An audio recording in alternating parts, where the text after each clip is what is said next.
Hi అండి. ఎలా ఉన్నారు అందరూ? నేను చాలా బాగున్నాను. మీరు చాలా బాగుండాలని, బాగుంటారని కోరుకుంటున్నాను. సో, ఈరోజైతే బెండకాయ పులుసు నా స్టైల్‌లో ఎలా చేస్తానో మీకు చూపిస్తాను. మీరు కూడా ఇలాగే చేస్తే ఒకసారి కామెంట్ చేయండి చూస్తాను. సో, ఇది వేడి వేడి అన్నంలో చాలా బావుంటదండి. మా అబ్బాయికి ఫాస్ట్‌గా చేసేస్తాను ఈ రెసిపీ. సో, ముందుగా ప్యాన్‌లో ఒక 2 టేబుల్ స్పూన్ ఆఫ్ ఆయిల్ వేసి బాగా హీట్ చేయండి. తర్వాత నేను ఇవన్నీ ముందుగా కట్ చేసి ఉంచుకుంటాను. సో, ఫాస్ట్‌గా అయిపోవాలి కదా అనేసి. సో, పోపు దినుసులు వేసుకుందాం. తర్వాత పచ్చిమిర్చి, ఉల్లిపాయలు వేసుకొని కూడా బాగా కలుపుకుందాం. ఇక్కడ ఉల్లిపాయలు బ్రౌనిష్‌గా రావాల్సిన అవసరం లేదండి. లైట్‌గా వేగితే సరిపోతది. అంటే ఒక 5 మినిట్స్ వేపితే సరిపోతదండి. చూడండి కొంచెం అయ్యి దగ్గర పడి మెత్తబడే వరకు వేయించుకుంటే సరిపోతది మనకి. ఇంతకు ముందులాగా బ్రౌన్‌గా అవాల్సిన అవసరం లేదు. సో, మనం బెండకాయ ముక్కలు ఒక కప్పు, పావు కేజీ బెండకాయ ముక్కలండి. అవి ఇద్దరికైతే బాగా సరిపోతది ఫుల్‌గా బెండకాయ పులుసు. సో, ఆ కప్పు నిండా వచ్చాయి. ఆ బెండకాయ ముక్కలు చిన్నవి కాకుండా కొంచెం పెద్దవి కట్ చేసుకుంటే బావుంటాయండి పులుసులకి.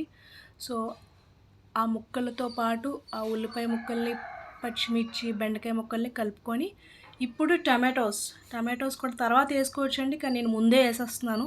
ముందే ఎందుకేస్తున్నానంటే ఫాస్ట్‌గా అయిపోవాలి కాబట్టి నా వర్క్. సో, ఈ ముక్కలు కూడా వేసుకున్నాక మొత్తం అన్నిటికి ఉప్పు 1 టేబుల్ స్పూన్ ఆఫ్ ఉప్పు వేసుకొని బాగా కలపాలండి.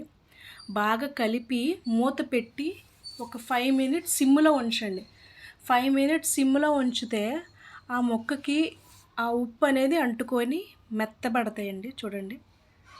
మూత పెట్టేసి ఒక 5 మినిట్స్ ఉంచండి సరిపోతది. సో, ఇప్పుడు సేమ్ అదే ప్రాసెస్ అండి. కారం కూడా ఇంట్లో ఆడించిన కారం ఆర్ ప్యాకెట్ కారం. మీరు ఏ కారం వాడితే ఆ కారం వేయండి.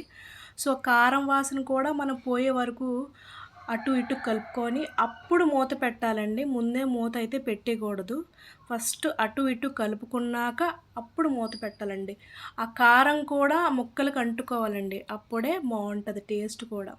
సో, చూడండి ముక్కలకి బాగా అంటుకున్నాయి కదా! సో, ఇప్పుడు నేను ముందుగానే చింతపండు జ్యూసు రెడీ చేసి పెట్టుకుంటాను. ఎంత అంటే నిమ్మకాయ సైజ్ అంత. సో, ఆ జ్యూస్‌తో నేను ఆ వాటర్‌తో నేను కవర్ చేస్తాను. కొంతమంది చింతపండే ఏసుకుంటారు ఎక్కువ. వాటర్ వేసుకోరు. కానీ నేను చింతపండు, వాటర్ కూడా వేసుకోవచ్చు. ఏదైనా ఏసుకోవచ్చు. కానీ చింతపండయితే కొంచెం టేస్ట్ ఎక్కువగా ఉంటది. పులుపు కదా! బావుంటది.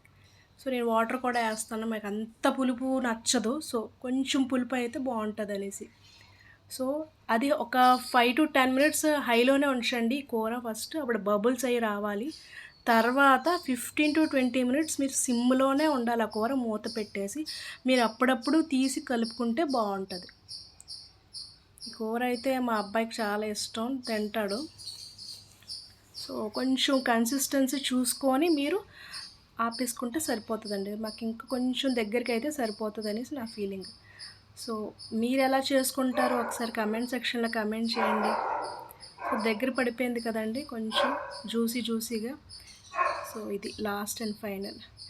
నా వీడియో నచ్చితే లైక్ చేయండి, షేర్ చేయండి అండ్ సబ్స్క్రైబ్ చేయడం మాత్రం అస్సలు మర్చిపోకండి.